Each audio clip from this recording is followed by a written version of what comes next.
G'day, I'm Bruce, and today I'm here to see if I can get this Massey Ferguson 11 running. I'll just give this battery terminal here a bit of a clean. It's got a bit of a crack in it there, but I don't think it'll worry it too much.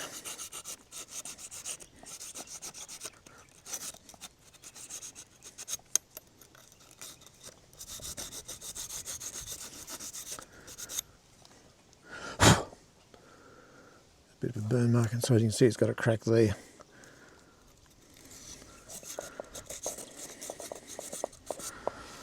Let's give that a bit of a rub to it. Doesn't look too bad. Yeah, that should be long enough to come right back. That is the negative, so if the spanner goes to ground, it won't spark.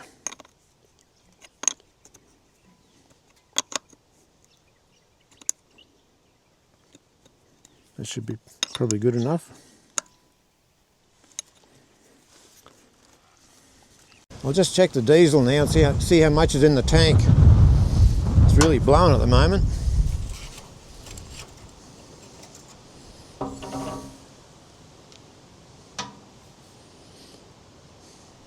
Well, it's certainly got heaps of diesel from there down.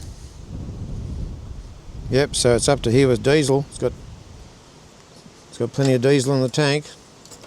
I'm just going to check this radiator now. It's very hard to check. It's got a long neck, a long stem. I'm just going to pull this back out and have a look. Looks like the radiator's dry. There's no water up in the top part here. No, the radiator looks like I'll dip it again. There's definitely no water on the end of that. So maybe it has blown a head gasket. So next up we'll check the engine oil.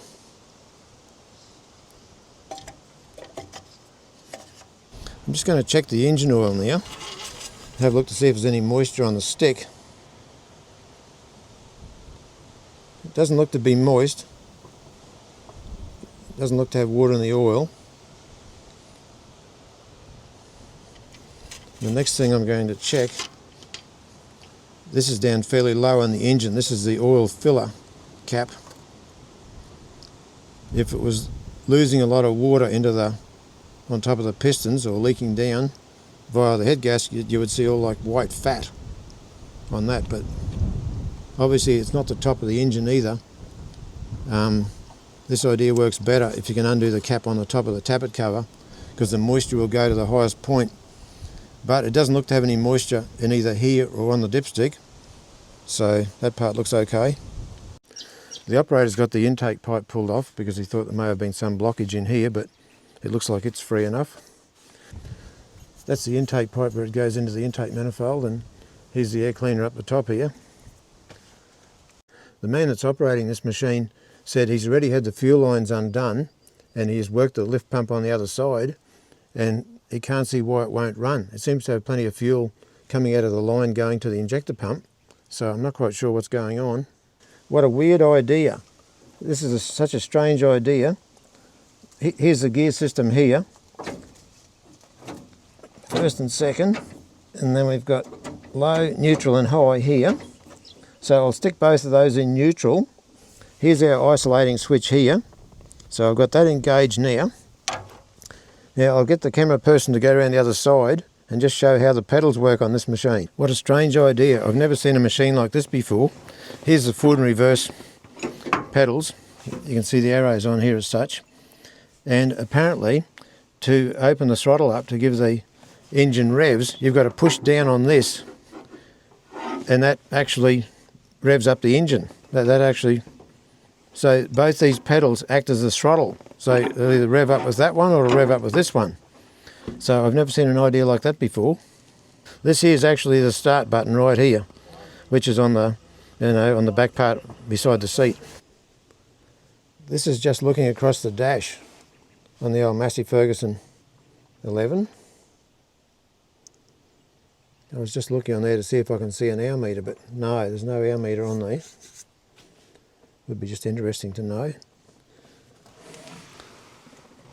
As you can see, they're looking down at these pedals. Maybe that's a bit better shot. To push down like that to change directions, and it's a bit of a weird thing to have it like that. You'd think that you just have to hope you didn't have it in gear while you were trying to increase the revs on the motor. Also another idea over here, this must be a clutch, I'm guessing. You can see over the front there. At the moment it's got a bucket on it, but I think they also do have forks to suit this machine.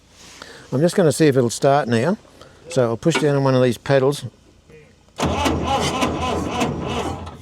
I think that battery's too flat. I think we'll have to get another battery and give it a go. Here's the battery they had in it. I think the battery's pretty weak.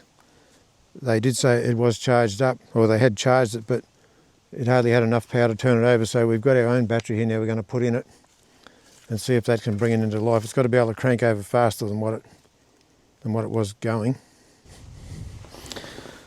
I'm just going to see if it'll start.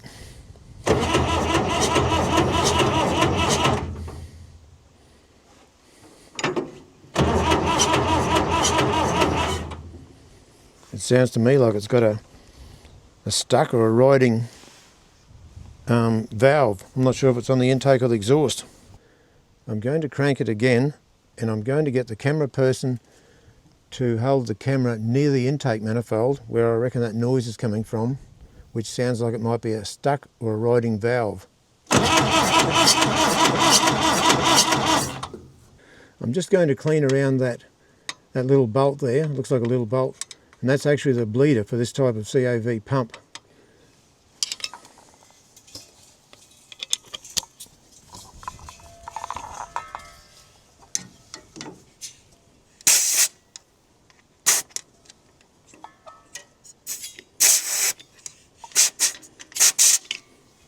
At least now we can see what we're looking at.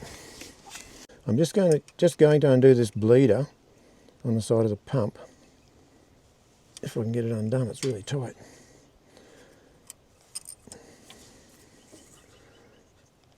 And I'll go around the other side and try and work the lift pump and see if we can get diesel to come out of there.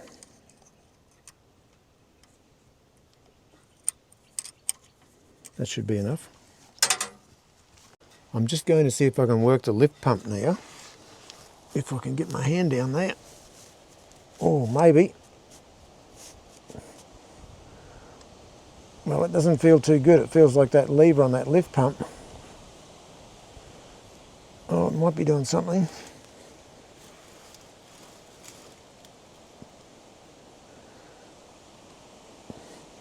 I've got the camera person on the other side. I'm on this side working the lift pump.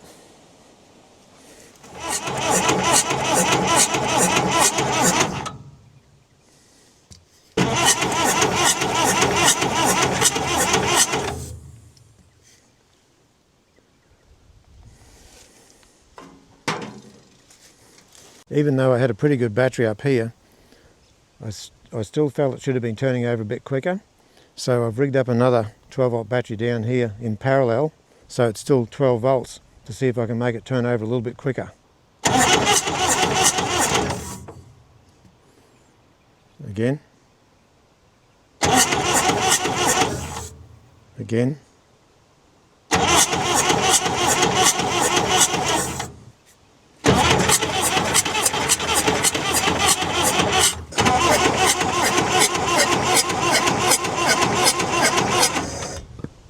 I'm just going to undo the bleeder on top of the two filters and see if there is diesel getting to there.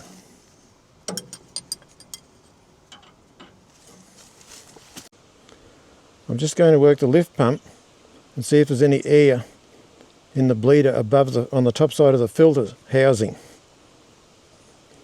No, it looks like the straight diesel coming out of there, so that's good. I'm just going to undo this injector line and see if it is pumping fuel at the injector line. I'm just going to see if there's any fuel coming out at the injector. I'm just trying to see if there's any air in that injector pump.